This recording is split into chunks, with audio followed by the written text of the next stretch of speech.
Hey, hey. 7 o'clock in the PM here in the Mountain Time Zone, ready for another Tour Monday. We'll give the room a few minutes to populate here. I'm a little bit early, and then we'll get her going. As always, please give StreamYard your credentials. That way I know who you are when you ask a question. If not, just put your name. If you see it's coming up as just Facebook user, just attach your name to any comments so I know who I'm speaking with. Ooh, wow, the room's filling up fast. Pretty cool. Hey, Brian. Good to see you, bud. Richard, good evening.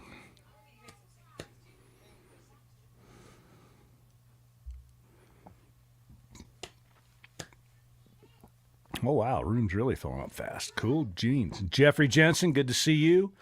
Sean, good to see you. Sean, on all that stuff, hey, Andrew, on all that stuff I see on Strava, is that you on a mountain bike or a motorcycle or a little bit of both? Because those are some pretty impressive loops if you're riding them on a mountain bike. Spencer, good to see you, buddy.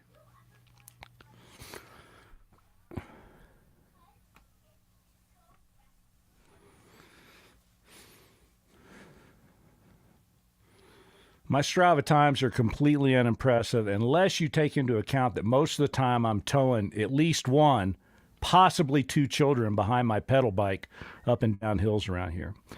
Moto only. Strava hates moto and doesn't have enough. Yeah, you're right. When I used to ride my dirt bike, I used to just log everything in Strava under other because you're right. It doesn't allow you to have a moto thing. All right. Well, let's get her rolling tonight. Last week, if I'm not mistaken, someone correct me if I'm wrong, but I think we got all the way to North Fork last week. JR, good to see you, buddy. So let's talk about North Fork. You spend 2 nights in North Fork at the Inn at North Fork. Oh, before we get into that, let me digress just a bit and back up. I posted some information up today about a place in Leadore. Someone that lives in Leadore that runs a place there reached out to me and said, look, I have good accommodations here. It's an Airbnb kind of a deal, and it's better than what the tour guys got last year. And hello, Connor. And I immediately posted his information up on the Facebook page that many of you are watching this through right now. He sounds like a super nice guy. I had a nice conversation with him today. I feel terrible that I did not get to him earlier. I missed his PM somehow, but he's finally up there. And I think he's a good guy. He doesn't have a lot of rooms, but we're only putting one person a day in there anyway, or one team a day in there anyway.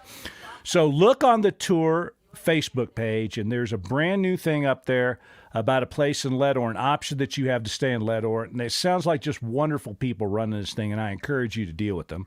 And there were immediately some testimonials from some tour guys who had dealt with them in the past. So it sounds like a win-win. So in at North Fork, you spend 2 nights there at the Village at North Fork. Those are some of the nicest people in the world up there. Cass and her crew are wonderful people. I've always had a great time every time I go up there myself. And that day, I think, is one of the fun days of the tour. It's really a highlight because it's got a lot of incredibly cool trail. But really, none of it's very hard unless you ride the challenge section, which is Ditch Creek uphill. Ditch Creek downhill is not too bad. Ditch Creek uphill is it'll wear you out a little bit. And right at the top, when you hit the CDT, there's a real high energy section right at the top, so it's not over when you get to the top of Ditch Creek. So let's talk about that day just a little bit. So you're going to get up at North Fork, and that day you're making a gigantic loop around North Fork. So you don't need to necessarily carry everything. I carry a lot of water, though, because a lot of people have complained that they got really thirsty and they ran out of water in that day. It's hot up there. I don't know what it is about the divide up in that area, but it gets hot up there, and you're in the sun. It's like the way that we run the loop, sort of a clockwise loop that day, you're in the sun almost all day. So it's just it's an accident. It wouldn't help that much if we ran it backwards, but it's just the way it is. There's a lot of sun exposure that day, so you're going to get thirsty. But you're going to leave North Fork in the morning, go down the paved road, which goes down the Salmon River, and you're going to turn up Indian Creek. You ride up to the Ulysses Lookout, which is a very cool place. It's all quad trail. Let's see, Sean Smith, carry your chainsaw. That is a day you will need it for sure, no matter whether it was recently cleared or not. Truer words were never spoken. There's a lot of burn area up there. a lot of these trails that we use are not commonly ridden. And even in August, I've had to saw my way through that stuff. And even if a crew goes in ahead of you, every time the wind blows, that's an area where trees fall all of the time. Even really popular trails, like the first single track you get to that day, every time through there, I have sawed at least one log. Scott Murray agrees too, and we're all on board.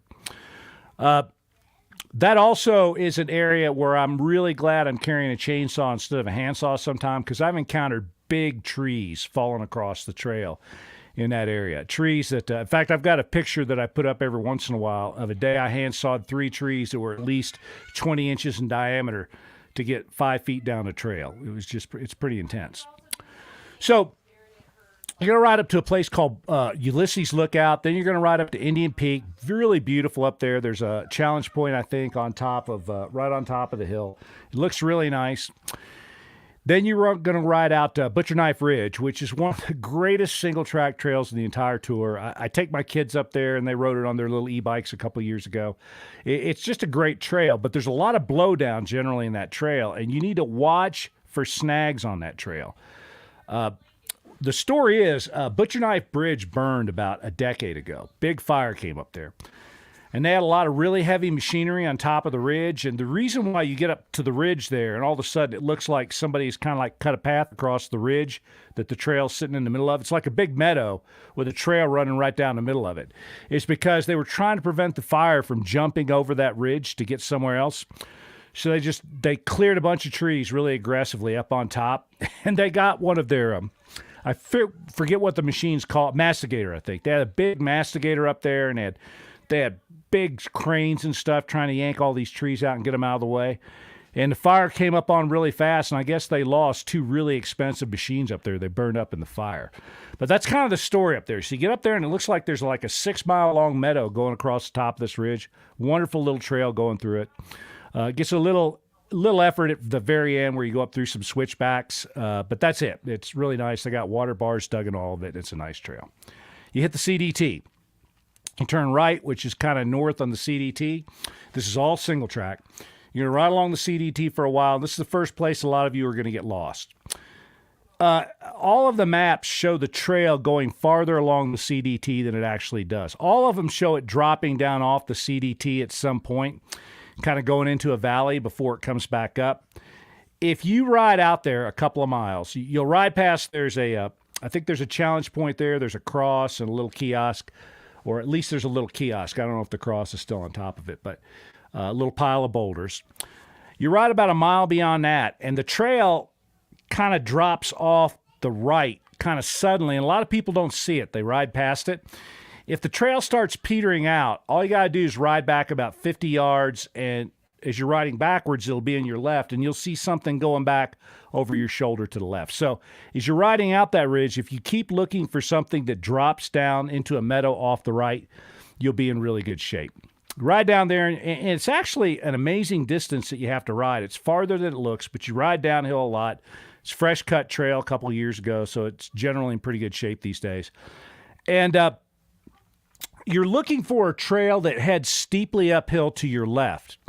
Now, if you keep on going down that trail, you're on actually the foot trail, and there's a waypoint to help you out. There's a waypoint right where you need to look up to your left. It goes very steeply up the hill. And I think one of the reasons why a lot of people miss it is they go, surely that's not the trail. And yeah, it is the trail. The motorized trail goes really steeply uphill. There's a couple of high-energy switchbacks up there. Gets you into the trees, 1 or 2 more high-energy switchbacks, then you're back up on top of the ridge. And it's nice riding once you get up to the top of the ridge. It's kind of a rocky son of a gun, but it's pleasant riding. You're going to ride out, and there's a junction up there, and you're going to take the junction down sort of to the east. And there's 2 ways you can go. You can kind of ride down Ditch Creek, and if you ride up that's the challenge section. Or you can ride down the regular motorized trail. And the regular motorized trail is really cool. It's a little hard to find in one spot because there's a meadow you get into, but you'll see some tire tracks going down the meadow. But that trail is a really nice trail that takes you back down to the Forest Service roads. You go to another lookout there, and what's it called? Granite Peak, if I'm not mistaken. Another challenge point at Granite Peak. Then if you want to do the challenge section, you ride back up that the trail, what's it called? Ditch Creek. You ride back up the Ditch Creek Trail. Now, you can come down the Ditch Creek Trail, too, if you want. I might have even made it a bonus or something. I'd have to go back and look at the route description. But I think if you ride down it, instead of riding down the regular trail, that might be a bonus point or something. But you got to go to Granite Mountain, no matter which way you get down. One way, you'll kind of do it naturally. The other way, it might be a little bit of an out and back.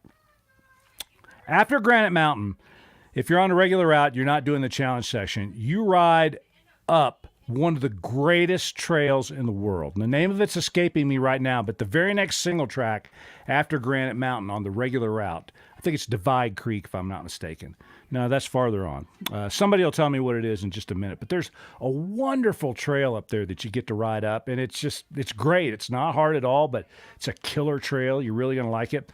But you got to be a little bit careful because there's a motorized and a non-motorized trail, and they kind of start pretty close to the same place. And a lot of people, Twin Creek, thank you, Sean. Twin Creek's one of the best trails I've ever ridden. It's a nice trail. At least the last time I rode it, it was a really nice trail. But there's a motorized and a non-motorized, and a lot of people get lost on the non-motorized trail. And you don't want to be riding up that on your bike. First of all, it's never sawed, and it's kind of a huckleberry. So make sure you find the motorized trail. You got to go a little farther up the road to get to the motorized than you do the non-motorized. Get back up on the CDT, bust it out to the ski area. The way you're riding it, it's easy. If you're coming back the other way, it's not so easy, at least in one spot. But you're going to go out to the ski area, cross the road. You come across, and we take you on a set of Jeep roads to another really cool section of the CDT. And there's a bonus section available right off the beginning. I recommend that everybody do the bonus, just because the trails are really cool trails. It won't take you that much longer than riding the regular portion of the CDT unless it's not sawed, which is always a possibility. But that bonus loop that you get to take right after you cross 93 up there off the CDT, that's a really cool loop. It's one trail down and another trail back up, and they're awesome trails. So you're on the CDT, you bop along through there, and eventually you're going to come out at Big Hole Pass. And at Big Hole Pass, we used to ride on down, follow the CDT on down, but at that point, the CDT wanders into Montana a little bit. Montana closed the CDT to motorized traffic. Every place it wanders very far into Montana. So there's a bit of a trail in there that's orphaned. It's only about a mile, but you can't get to it. There's a way to ride around it, but I don't want anybody getting in trouble. So what we do is we take you up, we take you down, and there's a new trail that we cut in about 5 years ago that goes up. It's the infamous trail where everybody got lost. The Texas boys a few years ago kind of had an epic up there. It's a nice trail, though. Something Gulch. What is it? Somebody's going to remind me in a minute. Powder Gulch. Yeah, Powder Gulch Trail. So you're going to ride up Powder Gulch Trail, and make sure you just do the waypoints in the proper order. Where people get lost is where they get a little bit confused and they don't hit the waypoints in the right order. Okay, Scott Murray Martin, in regards to the bonus after the ski area, for the life of me, I couldn't find it. Did anyone ride it last year? I don't remember if anyone rode it or not. It is a little bushy. It takes a little effort to find it. It's not the easiest thing to find in the world, but it is absolutely worth riding if you can find it. It's just a little bushy right at the start. You might have to get off. It's one of those places you got to get off and walk around maybe a little bit. But, that changes every year. Every year, a different crew goes in there to cut that stuff out. Some people do a better job of brushing than others. So this year, it might look like a super highway going down there. Now, so you go up Powder Gulch, and again, right at the top is where people get confused. You want to make sure that when you ride up to the overlook right at the top, you ride back down the hill, pay attention to the order of the waypoints, because if you get lost up there, it's really easy to cliff yourself. You can get on these really steep side hills that are hard to ride back up, hard to ride around because of all the down timber, and people have spent hours up there trying to get out. There was one team a few years ago that was lost up there. They were 15 feet from where they needed to be, and they couldn't see it. We were having difficulty communicating with them through the PLBs, but if they had just gotten off their bike and walked in a straight line 15 feet, they would have ran right into the trail. But that's how thick the undergrowth is up there. It's an area that's been clear cut pretty recently, so the undergrowth is pretty intense if you get very far off the roads or trails. So you're going to ride down that. There's the Armadillos. There's a place down in the gully where you got to make a hard left. There's a reminder of that in the route description. There's a waypoint there to help you out. You ride back up the hill a little bit. Then you're going to ride down to a road. You're going to turn right on the road, ride down, hit another road that takes you up into an area that closes early. So if any of you are starting a tour after September 1st, some of this stuff may be closed by the time you get there, depending on exactly how early you start. But you're going to ride up a very, very cool trail that I love. It's one of my absolute favorites. And you're going to ride up to this lookout. But this trail you're going to get on after you get off the logging road up there gains like 3,000 feet in 3 miles. It's insane how steep this trail is. There's a couple places on there where you feel like, if you stall the bike, you're not going to have enough brake to keep you from rolling backwards all the way back down the hill. But other than the fact it's steep, it's not a difficult trail. It's pretty easy to ride up. There's switchbacks cut it in the right places. A lot of people spin their tires, and so you got to deal with debris and stuff. But it's not too bad actually getting up to the lookout. But you'll be ready for a drink of water when you get up to the top, and so will your bike. That's a radiator buster going up that big hill, and a clutch buster. So you get up there, you ride around, you go to the lookout, nice big lookout. The guy that's been there for the last 10 years is kind of cranky and won't take your picture, but you're going to ride back down into the CDT area again. You're going to ride this really rocky trail that goes back down to a creek, goes to a cabin, and then you're going to come out this trail that's got this Sheep Mountain Trail that's got this incredible side hill on it. It's technically not very difficult at all, but it just looks like it's forever down into the valley floor. There's a lot of horse traffic that uses that trail, so the difficulty on bikes is if there have been a lot of horses through there, the side hill kind of gets washed out in spots, and you may have to get off and push your bike a little bit here and there because the trail's kind of washed out. As bad as it looks, though, except for one or two spots, if you took a tumble, you wouldn't go very far. It looks steeper than it actually is. But the problem is there's no trees. It's a bare side hill for a long ways. In the steepest pot, there's some trees there. But most of it's bare, so you'd have you couldn't use your rescue kit to get your bike back up. You'd have to just try to sort of contour around the hill and head up to the trail, which I think would be very difficult. And then that's going to take you back down another really cool trail, back to a road that you were on a little while ago. You ride out to the highway, then you ride back to North Fork, and you're good to go. It's a fun day. It's longer than you think it's going to be, though. There's a lot of single-track trail on that day. Most of it's very easy, but I'm looking at Spencer and some of these guys here talking about, difficulty finding trail.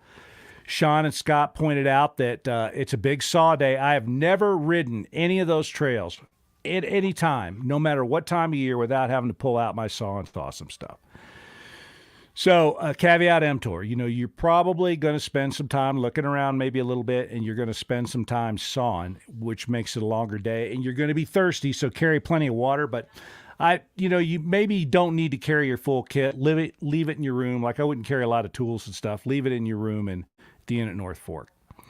By the way, at North Fork, the food there is a little bit limited. They used to have a bigger menu than they do now, but they shut a lot of that stuff down in COVID. But, it's not that far to ride back into Salmon if you want something else. And just up the road, there's a really cool little pizzeria that I like quite a bit. It's a nice place. The people at the village of North Fork are very cool. They'll tell you every place to go to get something besides themselves to eat or drink. So it's not too hard to get good information there from those folks. All right. So let's see. There's a Mexican restaurant up the road too. That's right. It's farther up the road, but there is a Mexican restaurant. I've never eaten there, but I've heard it's excellent. I'm going to try to check it out this year. So that gets you to the next day. The next day is a long day, and it's my least favorite day of the tour. It's the day that goes across the Magruder, and if I could find any other way around that wilderness area that kept you mostly in Idaho, we'd be doing it, but it's just not possible to do. for the kind of people that ride the tour, riding through the wilderness area is not anything you're going to get excited about. It's just a road the whole way. It's kind of a rough Jeep road. There's a lot of traffic on it. You got to be really careful not to end up as a hood ornament on somebody's ATV sliding sideways in a four-wheel drift coming the other way at you. So the risk to reward ratio is completely upside down just riding the dirt roads, because there's a lot of yahoos out there going really fast. It's kind of cool the first time through, but the wilderness area is burned completely over. So when you get up there, all you're looking at is a bunch of dead trees in most places. There is an unusual way to get an extra point. There's a lookout, Salmon Mountain Lookout, that you can hike out and back to. And that's kind of cool. I like that hike. It sort of breaks up the day. Don't do it in your boots. You're going to want to take your sneakers that you brought with you. But that's a cool little hike out to that lookout and back. After that, it's kind of just a drone into Elk City. There is some single track trail in that area, and I've tried using it in the past, but it never gets sawed, and it's such a long day, and fuel is an issue that I want to get people into Elk City by the most direct way possible that doesn't involve just all Jeep trails. So there's an ATV network that's maintained by the Elk City Dust Devils. It's a great, great, great ATV network, and once you get sort of to the end of the Magruder Road, we take this ATV network into town, into Elk City. Now, the Magruder transfers the day that will punish bibs and or tubeless riders. Ask me how I know. Yeah, I know. I felt really bad for Sean, because Sean is a nice guy. And I told him the same thing I told everybody else. Don't do it. Don't do it. Don't do it. And Sean is such a polite guy. He didn't bother to argue with me. He just kind of said, well, it's my setup and it served me well. And the problem with all that is that tubes and bibs and all that stuff, I think they're wonderful for most applications. And eventually somebody is going to invent a setup like that'll work for the kind of riding we do. But the Tour of Idaho is not like anything else. I mean, one day, you're hauling ass across the desert doing 60 or 70, getting your tires nice and hot. Then you're bashing them over rocks. And when you go across the Magruder and, that moose is starting to get a little worn out and, you're beating the crap out of it, all those big rocks in the middle of the road. Plus, your tire temperatures are kind of high because you're going kind of fast. That's where a lot of people have started having trouble with their bib mooses, and the tubeless is the same way. I think tires and tubes, I've never had anybody say that they had a catastrophic tire and tube failure that they couldn't fix by just putting in another tube and off to the races. Jeff says not to mention falling asleep on the bike. A little story later on about that. That's entire. Anybody that tells you cannot fall asleep on a dirt bike has not tried it hard enough. Now, here's the deal about this day this year. The gas station in Elk City is no longer operating because somebody new bought it. Forest Service guy got a hold of me the other day. A guy who's actually been helping us with the tour for years and years and years. And he said, you know what? The new owner bought the gas station Elk City got sold. The new owner didn't pay the gas bill, and he can't get any fuel there. Now, I expect there to be a solution to this by the time the tour starts, because the lifeblood of Elk City will disappear without that gas station there, because their lifeblood are people that come in on Jeeps and 4x4s and ride all those trails around there. That's what keeps that place on the map. It's the only reason Elk City's really there anymore. There's no mining. So I think that'll be fixed, but as of right now, and I'll let you know when I find out different, there's no gas in Elk City, which means that if that stays, there's no need to detour into Elk City. There's no need to take those little trails off of the 505, 585 trail system. What you would do is you would just ride all the way in to Lowell, and then you would have to either that evening or the next morning ride from Lowell down to Koosky, because there's no gas in Lowell either. You'd have to ride down to Koosky, get yourself some gas, and then start on your next day. Yeah, oh dang is right. Now, every year this comes up. Well, being as how this is, something new, can I have somebody just give me some gas somewhere? No, can't do that. Other people have dealt with this exact same problem before. Now, you can go into the campground there and try to buy some gas from somebody. I've done that before. I've just wandered in one of those campgrounds and said, hey, I'll give you $20 for enough gas to fill up my bike, and somebody will give it to you as long as you'll eat a hamburger and a hot dog while they're filling up your tank. So that won't be a problem, but I will keep everybody in the loop about what I find out. But as of now, the gas station in Elk City is closed, which in a way is a blessing in disguise because you don't have to ride in Elk City. It's 90 minutes that you don't have to do.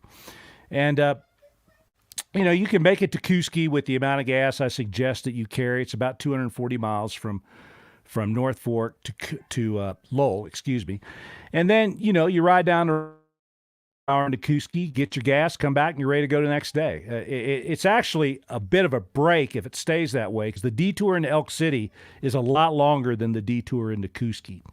The only thing about Kooskia is it's a paved road, so you're going to tires a little bit going up and down that road. It's 65 miles an hour speeds. Is the gas station in Kooskia 24-hour? The last time I was there, it sure looked to me like those were 24-hour pumps, yes. And if not, there's other gas. If you went north, there are other places that you could get gas, but I'm quite sure that the gas station in Kooskia is 24-hour. You can Google it up to verify that, but I've been there really late at night before, and I didn't have any trouble getting any gas.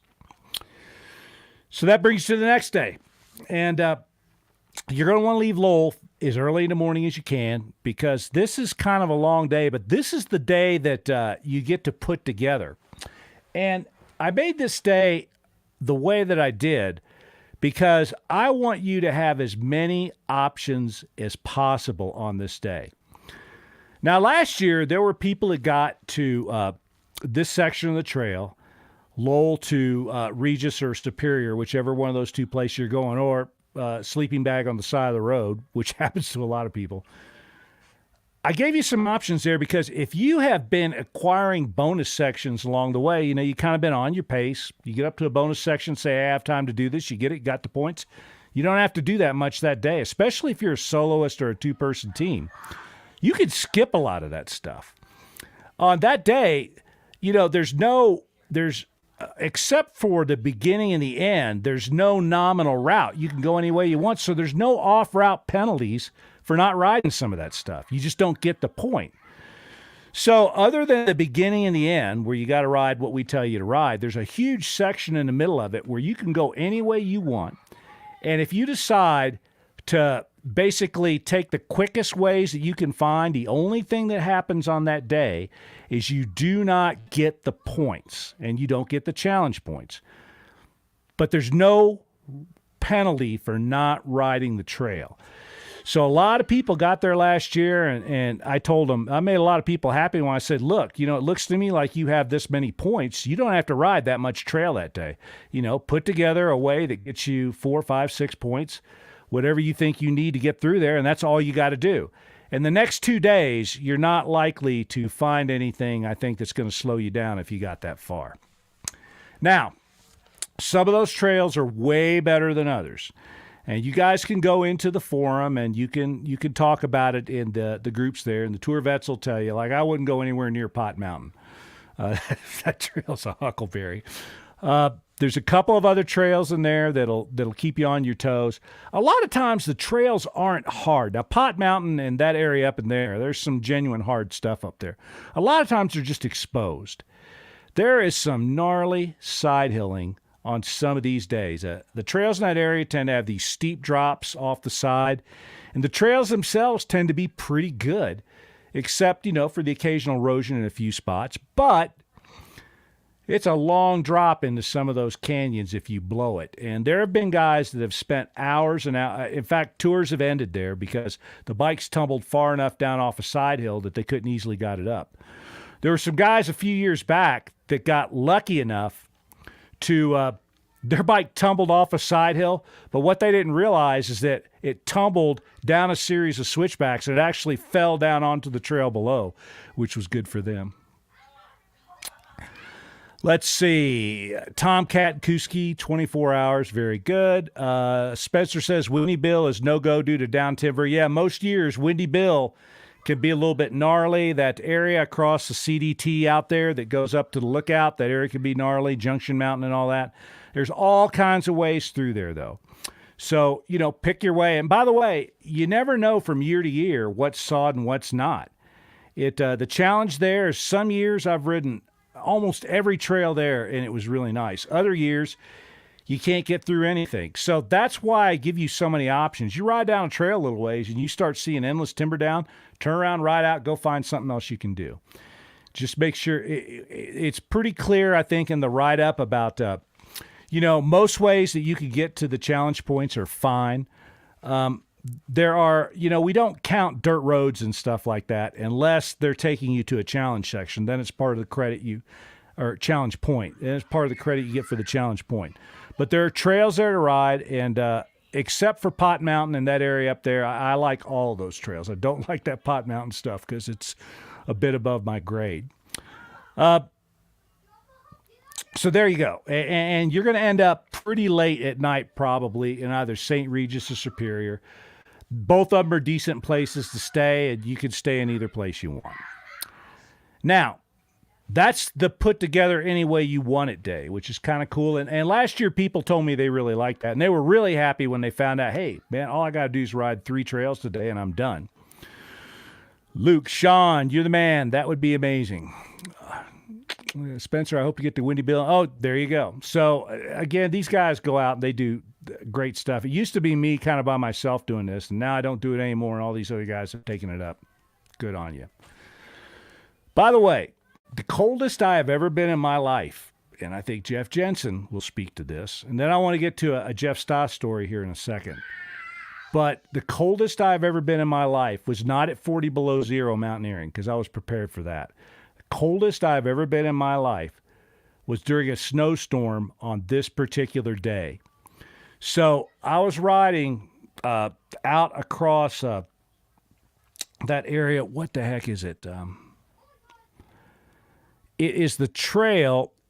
It's not on this day now, but I rode what's that trail with the really gnarly switchback at it? There's a real infamous switchback on one of these trails. And I rode that. I rode on north, and I rode out along the CDT up there where you're looking down to all those lakes. It's south of that, Jeff. It's not state line. It's south of that. It's the one that's got the really gnarly switchback in it. Lundy Ridge, thank you. I rode Lundy Ridge. I went up and I was riding State Line Trail out across all those lakes and stuff, and it started snowing. And by the time I got to the top of State Line Trail, got up that kind of little gnarly section where it's kind of, there's some deep ruts. You got to ride up that hill and then ride up that little rocky section to get to the top. I was in full-blown hypothermia, blowing bubbles, hallucinating, didn't know where the hell I was at. And it was only this is probably 25 degrees, but it had snowed 6 inches of really wet snow. And nothing keeps you dry in those conditions. Like your Gore-Tex won't do you any good in conditions like that.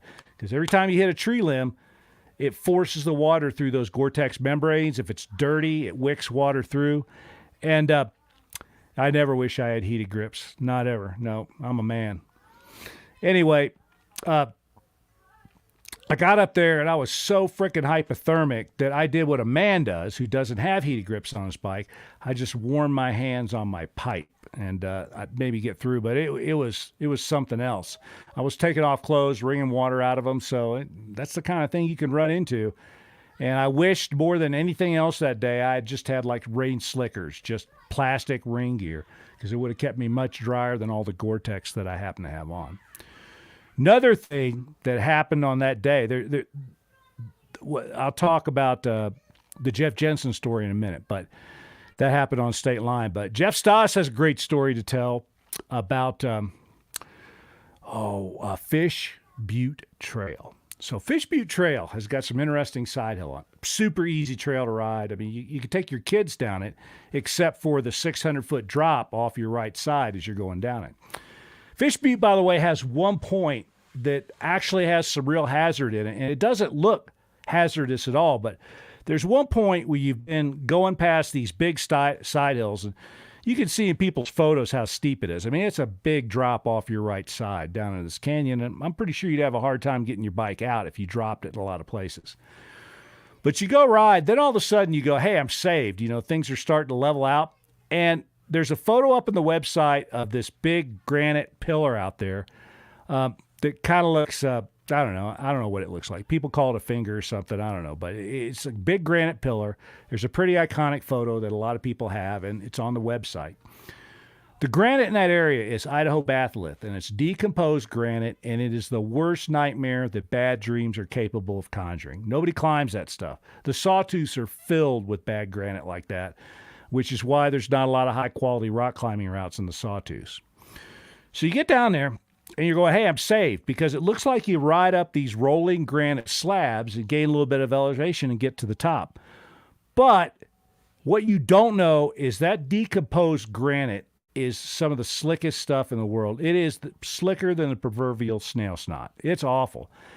And if you start rolling down those slabs, the problem is they get steeper the farther you go down. It's like an off-camber turn on a racetrack. Once things let loose, you're not going to recover. So I'd be a little bit careful going down Fish Creek. So Jeff and Ken know all this stuff. And so they're there a couple years ago, and they're riding down that Fish Butte Trail. And all of a sudden, what do they see but a mountain lion looking at them? Now, this trail is only wide enough for one thing to pass. And so it's either a motorcycle or a mountain lion. And I guess they had quite a stare down with this mountain lion.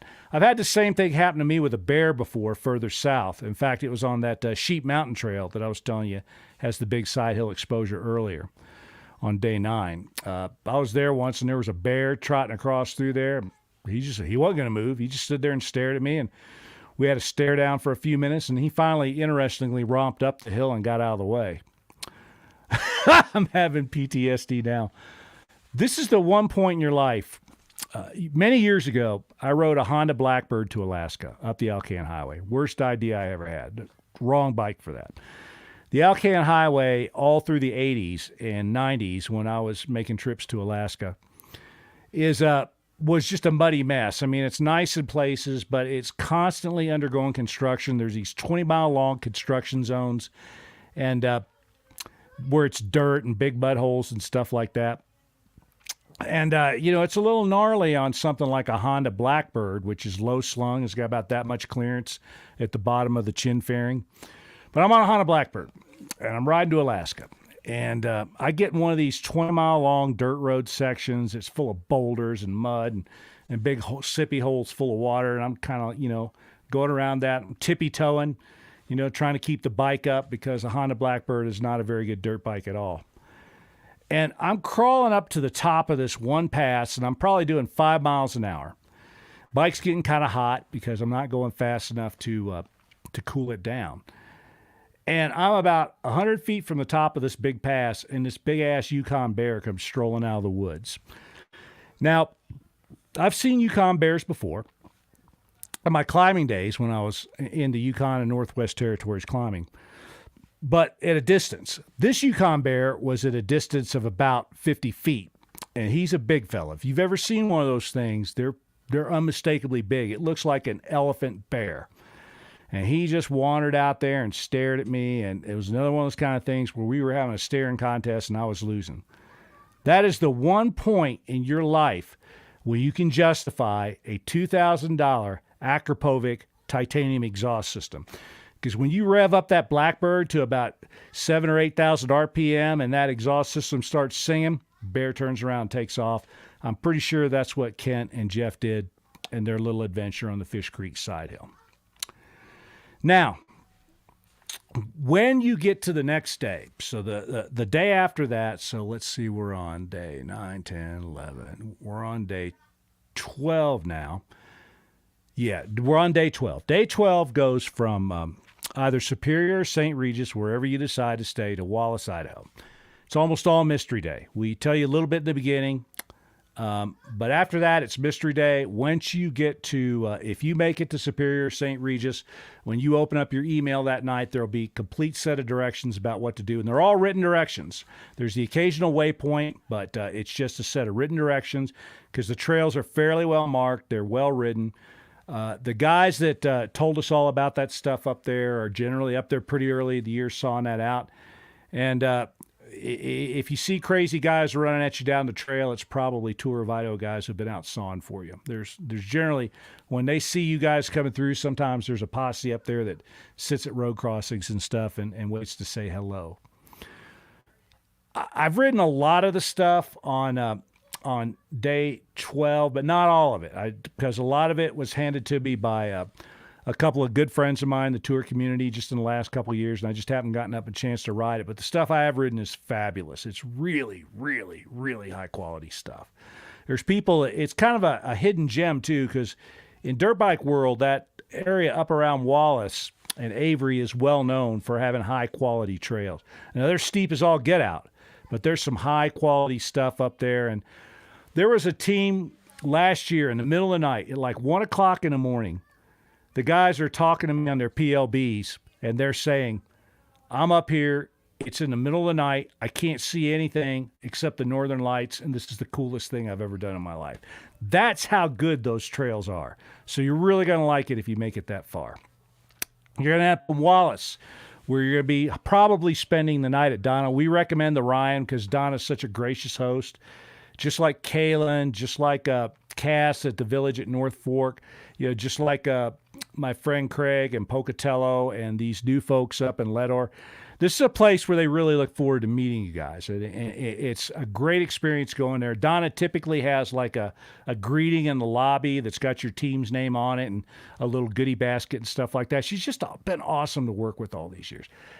Make sure that you there's nothing wrong with tipping people like that. There's nothing wrong with like buying some of their souvenirs and stuff. Donna is like the unofficial mayor of Wallace. She's the most energetic person I've ever met, and she lives, eats, and breathes trying to drag that town out of the doldrums and build it back up to what it used to be. 20 years ago, Wallace was a happening place. They made a movie there with Pierce Brosnan in it, and that volcano film that was filmed in Wallace, and it's kind of fallen on hard times, and Donna's trying to be the solution. And I admire and respect people that care that much about their community, and Donna is certainly that person. Jeff says she has you autograph a poster on the wall, and Donna's just the best. There's just no other way of putting it. Now, that sets you up for your very last day. And your very last day, the only thing you got to do is not fall off your motorcycle. Don't do anything crazy. There is a challenge section that day, and it's not very difficult. It's Independence Creek. I hate the trail. It's rutted. It's an example of what happens when you close a bunch of trails and all of a sudden you funnel all the traffic into a really small trail system. There's a ton of motorcyclists up in North Idaho, and 10 years ago they closed a bunch of stuff, and so now a lot of the stuff that's left is beat to death. There's some single track just north of Wallace a little bit, which can be hard to find sometimes due to brushing and sawing issues. Then you get up and you just ride a bunch of logging roads. You can do the Independence Creek Challenge section if you want. Again, it's not very difficult. I just don't like the trail. That gets you up around Hoodoo Mountain. So you'll go into a little town up there.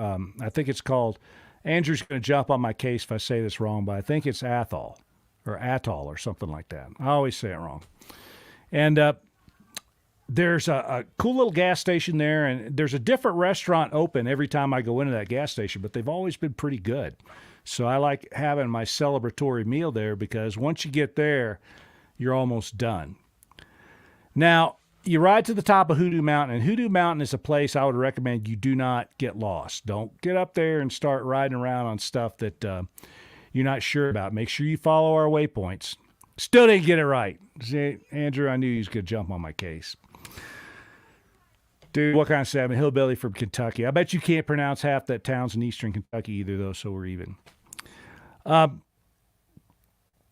So when you get to the top of Hoodoo Mountain, a lot of that's private land up there. And you got to be a little bit careful up there because that's one of these kind of places where people don't take the trespassers too kindly, especially trespassers wearing fancy bright moto clothing with really loud pipes on their bikes and stuff like that. I've had a little bit of trouble up there a couple of times, and let me just suffice it to say that everybody up there is well armed. So you go there, then you go down into Priest River, and Priest River, you can get gas there. There's a really good hotel in Priest River that's close to the end of the tour, the Eagle's Nest, which I've always liked. There's several good places to eat in Priest River, and you've made it when you got to Priest River. You got 30 miles left of mostly really easy stuff, which is going to take you up to Sundance Mountain. Now, here's the deal. Sundance Mountain is a completely cruel joke because you've ridden all this way, and the last 5 miles up this Jeep row is just a gnarly nightmare. There's boulders up there the size of Volkswagen Beetles you got to ride over, big holes in the road. It stinks. It's dusty. It's just horrible. So, like, you kind of beat to death, and you got to ride this last 5 miles up this hill that I've never found to be any fun. Every time I get there, I'm tired, and I hate life. But you get up there, and it's a very cool place. It's much better than where we used to end the tour. You're right on the southern end of the Selkirk Range there, which is one of the coolest mountain ranges in the continental United States. But we don't make you ride all the way to the other end anymore. You're on the southern end. You go up to that lookout. The guy up there always knows who you are and what's up. I think those guides up there swap stories from year to year. And then you're at the end of the tour of Idaho. And if you made it there and you got enough points, you're going to get a jersey number. So that is the entire tour the way that I know it this year. So what time is it? 7:45 now. We got plenty of time for questions if anybody has any. Last week, a lot of people DM'd me right after the show, which is what I asked them to do about certain things. And you're always free to DM me at any time.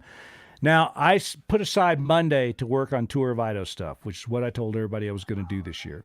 So I might not get to your DM until the next Monday, but I look at everything Monday. I go look at the forum and see how things are going there. I make sure that, anybody that's asked to be admitted to the Facebook group that answered all the questions, I make sure that they're in. So it may take me a few days to get to your DM, but I will get to your DM. John at the Lookout was awesome. Everybody I've ever met up there is cool as hell. All right. I can't really think of anything else. This is the second year we kind of followed this same route. Not a lot of huge variations between this year and last year, except to the degree, as I mentioned last week. I think we made it a little more fair because day 3 is no longer the longest, hardest day. I think you can safely say day 1 is a long, hard day, and there are other days that you may find equally hard, but absolutely nothing that you're going to find more difficult unless you have some trouble. So next week, I'm going to talk a little bit more about equipment and bikes and things like that. The stuff that I carry, the stuff that other people carry that's proved to be successful. We'll go through all that stuff next week, sort of your kit, your bike, and yourself. But one thing I'll get into right now, just sort of to set up next week, is I'm not a big fan of carrying any more stuff than I need, and I never have been. And that ethos goes back to climbing, because when you're a climber and you do what I was always interested in doing, my specialty climbing, I like big walls and I like really fast alpine ascents of long routes. And the thing I learned in alpinism is if you carry a lot of stuff, you're going to end up using every single bit of it. Every single bit of it. So the less gear that you can carry, the better off you're going to be. So here's the stuff that I think you should really concentrate on. You should concentrate on having a kit that will allow you to survive if things go south. Not survive comfortably, but survive. So you want to carry enough rain gear and you want to carry enough cold weather gear so that if things go wrong, you can get through a night somewhere. But you don't want to carry enough stuff to kind of make yourself comfortable. People talk to me about sleeping bags and tents all the time. You're out of your mind. You cannot carry that much stuff without beating yourself to death. You're going to go over 2,000 miles in this thing. Every time you move that bike back and forth, every time you loft the front wheel over a tree root, you got to deal with all that mass, and it'll beat you to death. And it'll also slow you down. So I carry very little stuff. Scott Murray had a pretty sparse kit, pretty Spartan kit. I liked his deal. The 3 guys from Montana were pretty good last year about not having a lot of stuff. Sean is pretty good about carrying a light rig. I think that you want to basically pare down things to as little as you can get away with.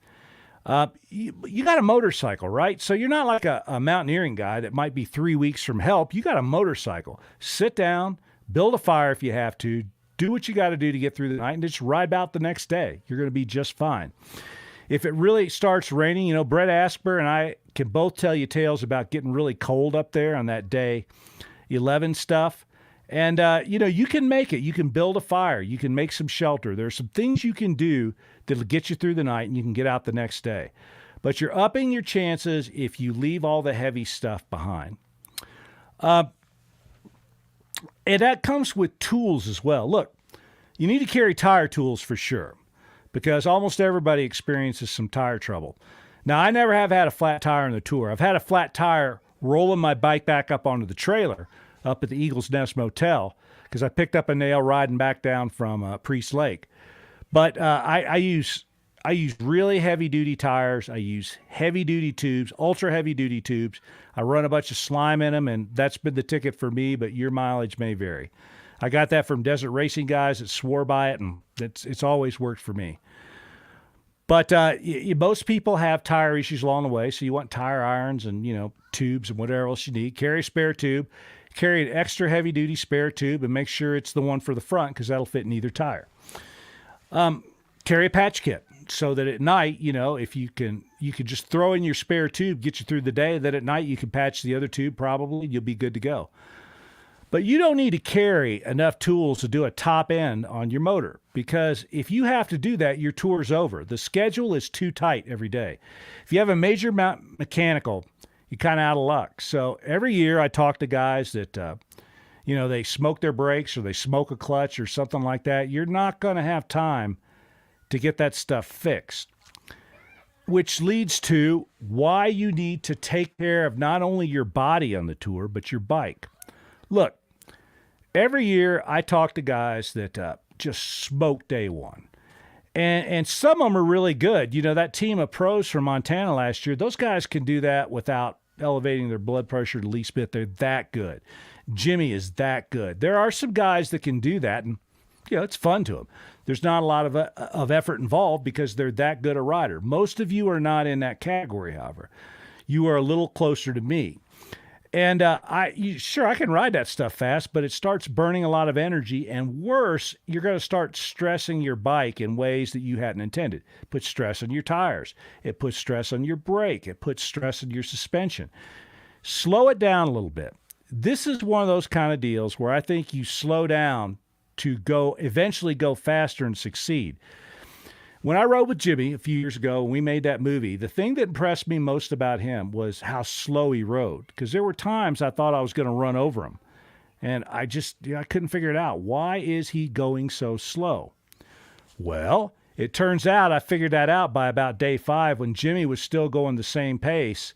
And the cameraman and I were starting to wag because he rode steady. He hardly ever stopped. He rode really steadily at a pace that he could handle all that time. We bought a whole clutch pack. He told us to leave it. Some lucky fella in Pokey got it. Energy conservation should be your mantra for the tour. And Sean's exactly right. We have joked amongst ourselves that it should be called the Tour of Energy Conservation. That gets down to even how you get on and off your bike, little things about, how you put your kit together. When I'm on the tour, I don't throw my leg over the seat to get on the bike. I always put the kickstand down or I lean the bike up against a tree and I stand on the peg to get back on it. Because you're getting on and off your bike maybe 1,000 times in the course of the tour. And that's a high energy event if you're hiking your leg way up to throw it over the seat. So what I do is I just make everything as low energy as possible. I get on the bike by standing on the peg to get over the seat so I don't have to make that big high leg kick. Everything's as light as it can be. All my straps and stuff, I'm very particular about the way everything's strapped on the bike. I'm very particular about my own clothing. I don't want a pack strap that doesn't feel right because that'll bother you the whole length of the tour. One year I rode with a neck brace, which is something I wouldn't recommend, and the neck brace squeaked, and that squeaking drove me crazy. I finally took it off, paid someone to ship it back to Pocatello for me. And that was just after I considered throwing it in the garbage can. On that topic, I don't wear a lot of armor, and I don't wear a lot of stuff when I do tour kind of riding. If you're smart, you're going to be doing 10 miles an hour most of the way in the tour. You're riding down these trails 10 to 15 miles an hour. The get-offs are not spectacular. They're low-speed get-offs most of the time. You don't need a neck brace. You don't need a ton of that kind of stuff. You don't need the great big bulletproof chest armor. What I've been riding with that I really liked a lot is D3O, elbow pads and knee pads. Most pants that you're going to wear for tour style riding have a pocket where if they don't come with armor in them already, you can slide a little D3O in there. You can buy D3O in bulk. Klim and other people sell it already cut out for elbow pads and knee pads. Just put that in there and you're good to go. Klim makes this really nice sort of D3O vest that you can wear. And they make one that's got sleeves on it too that you can wear. And don't wear a neck brace. Wear really, I don't like racing boots. I'm a big fan of more trail-oriented boots for the tour because you're going to ride around a lot. There was a guy a bunch of years ago rode it in a set of hiking boots, and that works just fine. I just don't like the feel for the foot controls when you have a big, thick hiking boot. It doesn't set. It's really hard for me to get my my toe under the shifter without putting the shifter at a really weird angle that doesn't work for me. So we'll talk a little bit more about all that stuff next week. And as always, your mileage may vary. These are things that have worked for me, and I know have worked for a lot of other people. Doesn't mean it's going to work for you. Everybody's different. On that point, I carry a backpack, and this is really controversial. It's another reason that I quit posting stuff on other forums because I just get sick of all the people that just jump on a backpack. Well, you must be an idiot. No, I've carried backpacks around the world up great big long climbs successfully. The deal is you got to understand what a backpack does. You have to know how to fit it, and you have to understand the difference between a backpack made for riding on a motorcycle, and Klim and other people make them, and a backpack that's made for other things. So your Osprey backpack is probably not what you want for this, but Klim makes one that's killer. Their crew pack works great. And as long as you fit it properly and you tie things on properly, I love it.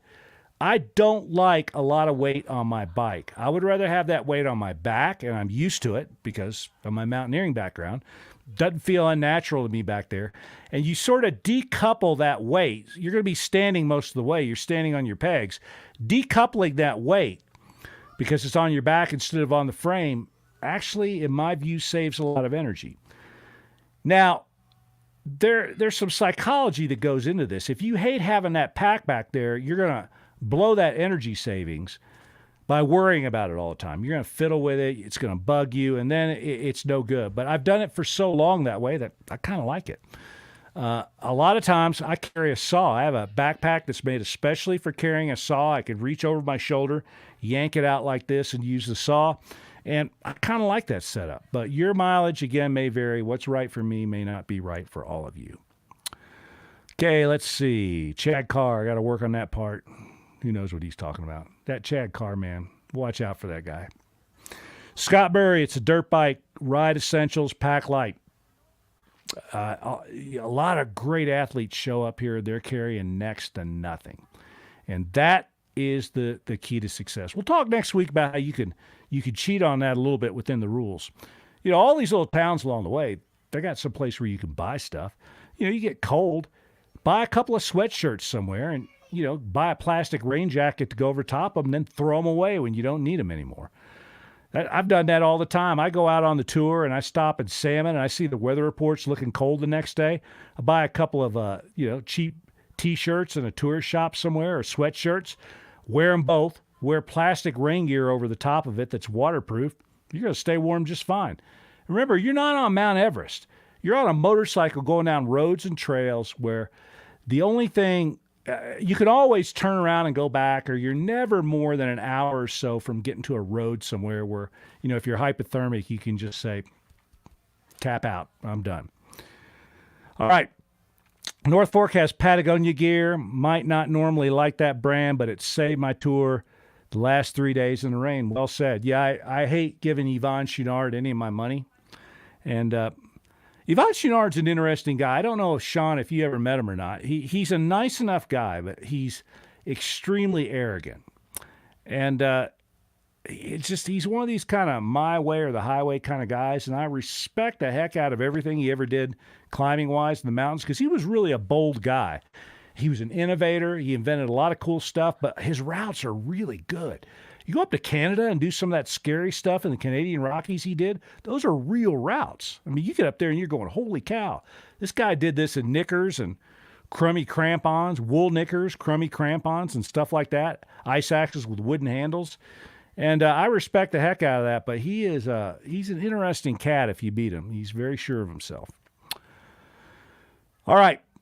Once again, we're at 7:59. You have wasted another perfectly good hour of your life that you can't get back with a knucklehead like me. I don't know why you do it, but I appreciate the hell out of it every week. So if you have any questions, again, go to the forum. Those folks there, there's all this wonderful expertise in the forum. People that'll tell you all kinds of good information. DM me if you want something from me, and I'll do my best to answer it. Gosh, that's about all I can think of this week. Unless anybody has a closing question here, I'll try to address it and get to it. Other than that, I got to rock my world. Well, all right. I will see you all next week. Once again, I'll get to tour business on Monday. Hello, Mike. I'll get to business again next Monday, so I'll check the forum. One other thing. You're welcome, Brian. And good to see you, Mike, JR. Yeah, I never answer questions on the forum. I told everybody, DM me if you want to talk to me. The forum is for everybody else. I promise to stay out of stuff in the forum, and I'm sticking to that. There are some people on the forum. I've noticed. I've gone through that thing, the page where I have registrations. There's people that I've never heard from before that are claiming dates, and I have reached out and contacted those folks and said, look, you got to have a letter of recommendation. And one team said, well, we don't know of anybody will write us a letter of recommendation. Well, I don't know. Get the nun that taught your third grade class. Try somebody. But without a letter of recommendation, I'm just going to have to say sorry, no, because I really want to keep this last year smooth and clean. The people that are on there so far, most of them I know personally, and the ones that I don't come very highly recommended. We got a great class of people that's showing up this year. It's going to be awesome, fun to watch, and I'm actually looking forward to it this year. It'll be a good year. I think we're going to go out on a high note. Who's answering the navigation questions in the forum? How the hell do I know? I never look at it except for the Tour of Idaho registration stuff. But, Brian, most of the people that are there, all these guys that are weighing in tonight, they go over there, they answer questions.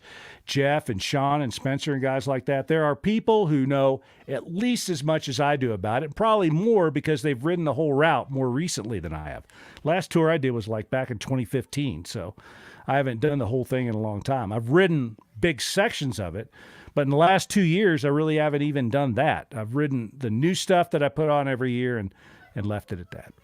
All right, you guys, I will see you next Monday night. Cheers and bye-bye.